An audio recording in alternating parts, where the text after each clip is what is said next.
September 14th, 2018. Wrightsville Beach, New Hanover County, North Carolina. At 7:15 in the morning. Yes, officially, 7:15 a.m. Eastern Time, Wrightsville Beach is the official landfall. Remember, that is the quietest part of the storm. It's the lowest pressure, according to the National Hurricane Center. So it's just a historical point. The eye of Hurricane Florence crossed the coastline and did something forecasters had warned about for days. It stopped. Florence has made landfall. The core of the strongest winds. And we've gotten reports of over 100-mile-per-hour winds overnight last night. The concern now is not wind, it is water. This storm is barely moving. What we are looking at is a days-long flooding event for the entire state. The word meteorologists kept using was stall. In a hurricane, forward speed determines how long any location stays beneath the rain bands. Most Atlantic storms make landfall at 12 to 20 miles per hour. Florence arrived at 6 miles per hour. For more than 30 hours after crossing the coast, it sat nearly stationary over eastern North Carolina, spinning moisture from the open Atlantic into the same rivers, the same counties, the same flat and undraining land, again and again. But most national coverage never told this part of the story. In Duplin, Sampson, Blyden, and Columbus counties, Florence's floodwaters rose over hundreds of open-air industrial hog waste lagoons, carrying millions of gallons of untreated fecal slurry into rivers, fields, and homes.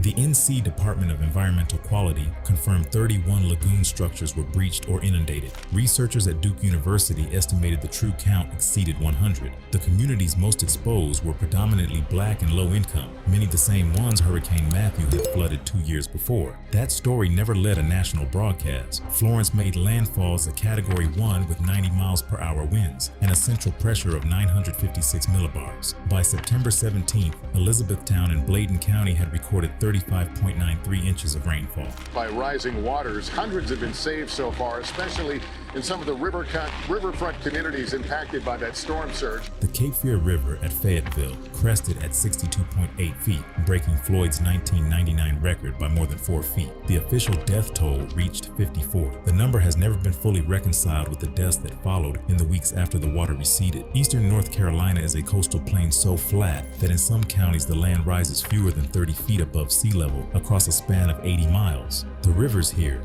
the Cape Fear, the Lumber, the Neuse, the Waccamaw, crawl toward the ocean, backing up behind every inch of rain and spreading slowly across farmland and floodplain that drains only marginally faster than it fills. Hurricane Matthew struck this same region in October 2016. It killed 28 people in North Carolina, broke the Lumber River's perimeter berm near Interstate 95 in Lumberton, and damaged more than 7,000 homes in Robeson County, the poorest county in the state. When Florence arrived 2 years later, Matthew recovery was still incomplete. Some families had returned to partially rebuilt homes. Some were still in temporary housing inside the same floodplain. Federal flood maps for eastern North Carolina had long understated the risk. Large sections of Robeson and Columbus counties were not classified at the highest flood risk levels, despite documented patterns of repetitive flooding. Homes were sold and financed in zones the data had already marked as certain to flood again. The state had declined multiple federal buyout proposals for the most at-risk properties. Elsie Herring, a black landowner in Wallace-Duplin County, had been raising the alarm since the late 1990s. Her family's property sat adjacent to the spray fields of an industrial hog facility, inherited through generations. She had testified before the EPA and appeared at state hearings. The lagoons near her land flooded in Matthew and again in Florence. The permits were never revoked. The land had been left exactly as vulnerable as the last time the water came. Florence originated as a tropical wave off the West African coast in late August 2018, tracked northwest through warm water south of Bermuda, and peaked at Category 4 on September 11th. 140 miles per hour winds, central pressure 939 millibars, 700 miles southeast of Cape Hatteras. A blocking high pressure ridge over the western Atlantic steered it toward the Carolinas, then collapsed the steering currents that would have carried it away. At 500 miles out, Florence was moving at 18 miles per hour. At 200 miles out, 12 miles per hour. At landfall, 6 miles per hour. At 7:15 in the morning on September 14th, the eye wall crossed the barrier islands between Wrightsville Beach and Topsail Island, pushing storm surge of up to 9 feet into New Hanover County and Pender County to the north. The center moved inland west-southwest through the southern edge of Hampstead into Onslow County, stalling just west of Jacksonville, roughly 30 miles from the coast. The storm barely moved for 30 hours. Elizabethtown in Bladen County, 70 miles inland, recorded 35.93 inches total. Swansboro in Onslow County recorded 36 inches. Near Burgaw in Pender County, a 24-hour window captured 30 inches. Florence drifted southwest on September 15th and crossed into South Carolina near Dillon. The flooding had only just begun.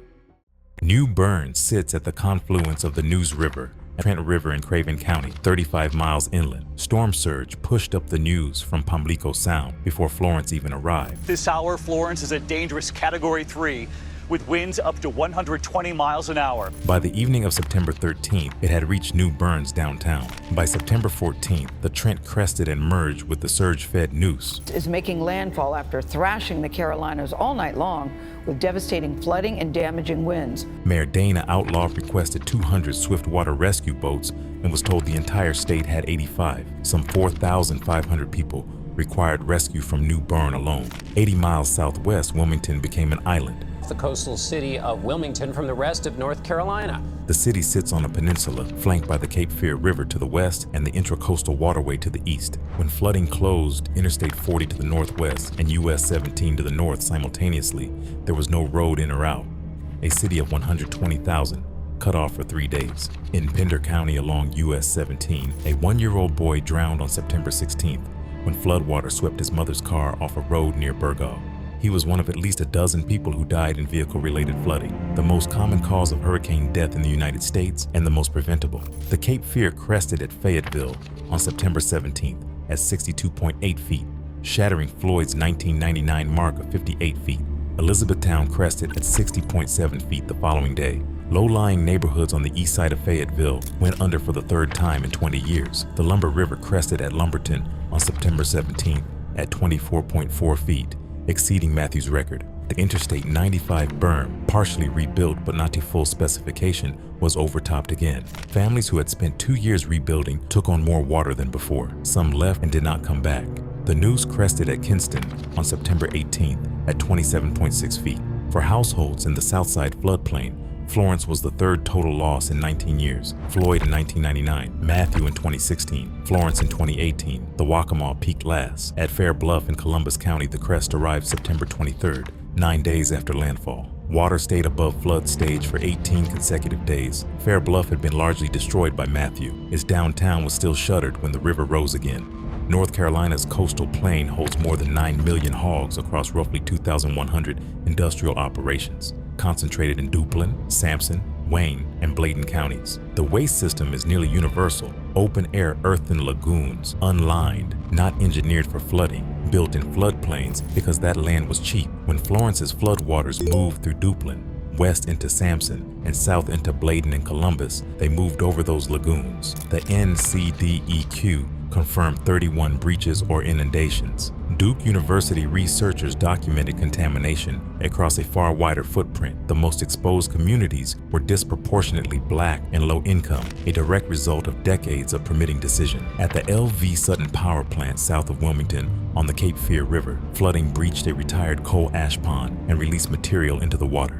Duke Energy confirmed the breach. The ash contains arsenic, lead, and mercury. The Cape Fear supplies drinking water to communities downstream, including Wilmington itself. The floodwaters went down. The news cycle moved on. The people along those rivers did not. Florence's official death toll of 54 counts direct fatalities, drownings, surge, vehicle accident. It does not include those who missed dialysis when roads were impassable or those who died of respiratory illness in mold-saturated homes through October and November. Those deaths sit in county rec classified as natural causes, disconnected from the storm that created the conditions for them. North Carolina received hundreds of millions in federal recovery funds, but in the hardest hit counties, the most vulnerable residents, renters, undocumented workers, families holding property through informal inheritance were largely unable to access them. Florence did not expose a hidden weakness. It confirmed a documented one, traceable through Floyd in 1999, Matthew in 2016, and every storm between. The same rivers flooded, the same communities drowned, the same promises followed. The storm cleared North Carolina's coast on September 17th. For the families along the Lumber and the Cape Fear,